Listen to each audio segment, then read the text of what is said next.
नमस्कार देशवासी।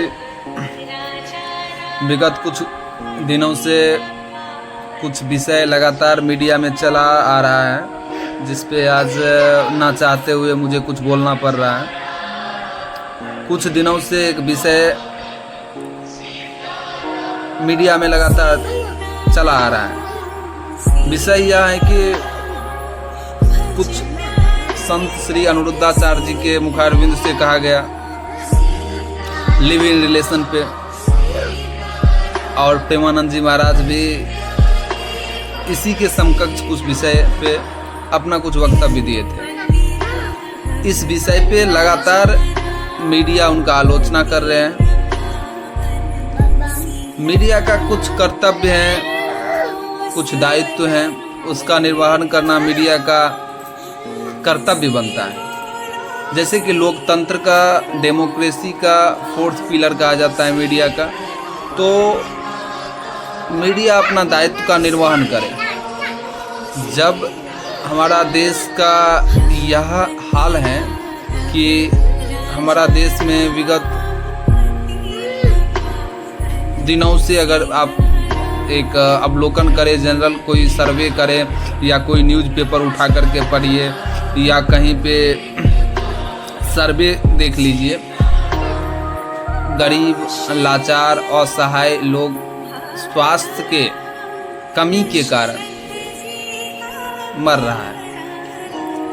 हमारे बच्चों में स्किल की कमी स्पष्ट दृश्य हो रहा है, जिसका कारण है शिक्षा व्यवस्था।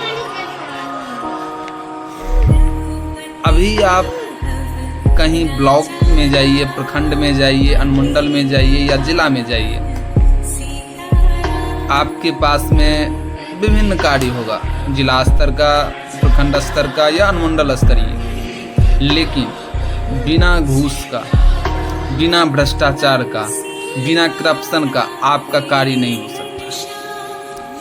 मेरे समझ से या सामान्यतया जिसका सामान्य विचार है वो समझ सकता है, ये सारा मीडिया का दायित्व बनता है, जो मीडिया इस सभी विषय को उठाए और सरकार तक पहुंचाए कहाँ पे क्या भ्रष्टाचार हो रहा है।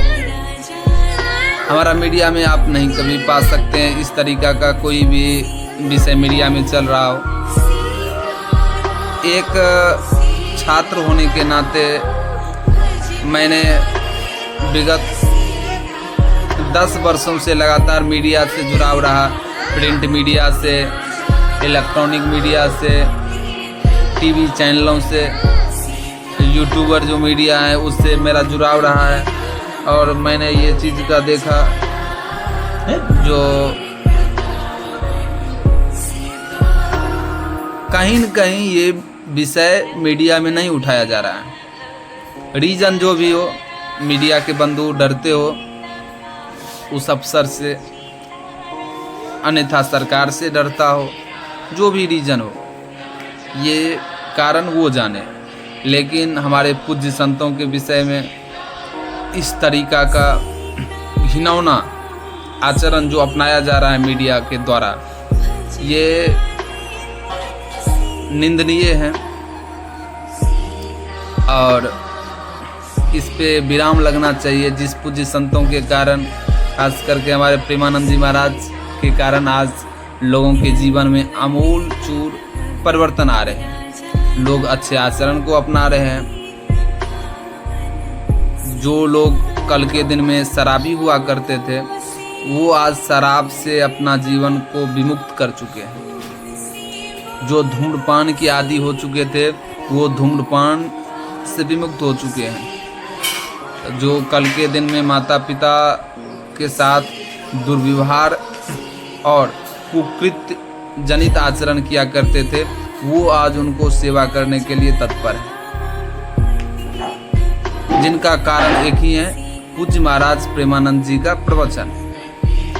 जब लोग में बदलाव आ रहा है, सकारात्मक परिवर्तन आ रहे हो, उस वक्त में मीडिया के द्वारा एक पूज्य संत को अपमानित किया जाना, ये दिखाया जा रहा है, ये स्पष्ट आप देख सकते हैं जो मीडिया में विषय का कितना कमी है। हमारा मीडिया का स्तर कितना गिर रहा है। आखिर हमारा मीडिया का स्तर कितना गिरेगा, कितना हद तक गिर सकता है? क्योंकि जब विषय का कमी नहीं है हमारे देश में, आए दिन पुल गिर रहे हैं, नए नए पुल जिसका कल उद्घाटन हुआ हो और आज गिर रहा है, सड़क में छिद्र हो जाते हैं, ट्रेन और कारणवश दुर्घटना का शिकार हो जाते हैं और जान माल की क्षति हो रही है, प्लेन क्रैश किया जा रहा है। मीडिया के लिए असंख्य कारण है। मीडिया को चाहिए इस विषय को उठाए, मीडिया इस विषय पे फोकस करे, अपना ध्यान केंद्रित करे, सरकार का ध्यान उसकी ओर आकर्षित करे।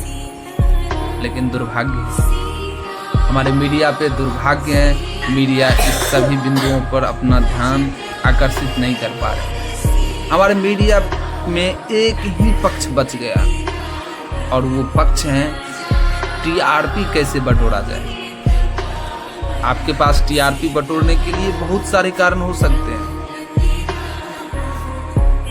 जैसे कि अगर आप शिक्षा, स्वास्थ्य, रोजगार आदि का मुद्दा अगर आप उठाएं तब भी आपका टीआरपी बढ़ेगा। मैं दावे के साथ कर रहा हूं आपका टीआरपी बढ़ेगा, लेकिन उसके बावजूद आप उस मुद्दे को उठाते हैं जिस मुद्दे से हमारे भारतीय संस्कृति कलंकित हो। मैं अनुरोध कर रहा हूं, आप सभी हमारे मीडिया के जितने भी बंधु हैं, जितने भी मित्र हैं, सभी से मेरा विनम्र अनुरोध है कि आप ऐसे कुकृत्य से बचें, ऐसे अपराध से बचें जिसका प्रायश्चित ना हो सके। आप समझिए, विषय की महत्ता का समझिए। आपका भी बच्चे होंगे, आपके भी नेक्स्ट जनरेशन होगा, उसमें जो अमूल चूल परिवर्तन आ रहे थे पूज्य संतों के द्वारा, वो कहीं न कहीं रुक गया है और उसका सुधारने का वक्त है। और ये वक्त होगा, कहा गया है हमारे भारतीय इतिहास में, भारतीय संस्कृति में, जो कुव्यवस्था, भ्रष्टाचार, अराजकता को सरकार नहीं केवल संस्कार मिटा सकता है। तो संस्कार कहाँ से आता है? यही पूज्य संतों के द्वारा ये संस्कार आते हैं। तो मेरा विनम्र अनुरोध है, इस पूज्य संतों को अपमानित करने का प्रयास न किया जाए। और मेरा इस संबंध में सरकार से भी अनुरोध है, जहां हमारी सरकार हिंदुत्ववादी, राष्ट्रवादी होने का दंभ भर रही है, तब सरकार अपने जो कुंभकर्ण की निद्रा में है, वो निद्रा से जागने का वक्त है। हम पूज्य योगी आदित्यनाथ जी जो हमारे उत्तर प्रदेश के मुख्यमंत्री हैं, उनका भी धन्यवाद करना चाहेंगे, क्योंकि हमारे मुख्यमंत्री जी वास्तविक में एक राष्ट्रवादी का जो कर्तव्य है उसका निर्वहन कर रहे हैं, एक अच्छे प्रशासक का कर्तव्य निर्वहन कर रहे हैं। और उन्होंने अपने कड़े लहजे में चेतावनी दिया है, जो हमारे पूज्य संतों का अपमान हम बर्दाश्त नहीं करेंगे। वैसे ही हम ये आग्रह करते हैं और साथ ही साथ आह्वान करते हैं कि बाकी प्रदेश का मुख्यमंत्री कहाँ है, किस निद्रा में सोए हुए हैं? क्या उनका ये दायित्व नहीं बनता है? आज हमारे अपराध को, भ्रष्टाचार को रोकने के लिए, कुव्यवस्था को रोकने के लिए आज पुलिस और प्रशासन पे इतना रकम का हम लोग व्यय करते हैं, जिससे हमारा शासन व्यवस्था अच्छे और दुरुस्त हो। तो इस परिस्थिति में, जिस परिस्थिति में अगर अच्छे संस्कारवान हमारे नागरिक होंगे, वहाँ की कोई अवस्था होने का कोई सवाल ही नहीं उठता है। तो हम सभी प्रदेश के मुख्यमंत्री से, आदरणीय नेता बंधु से आग्रह करते हैं कि आप लोग समझिए, विषय की महत्ता को समझिए और ये जो अफवाह फैलाए जा रहे हैं पूज्य संतों के विषय में, इसको रोकने का प्रयास कीजिए। धन्यवाद।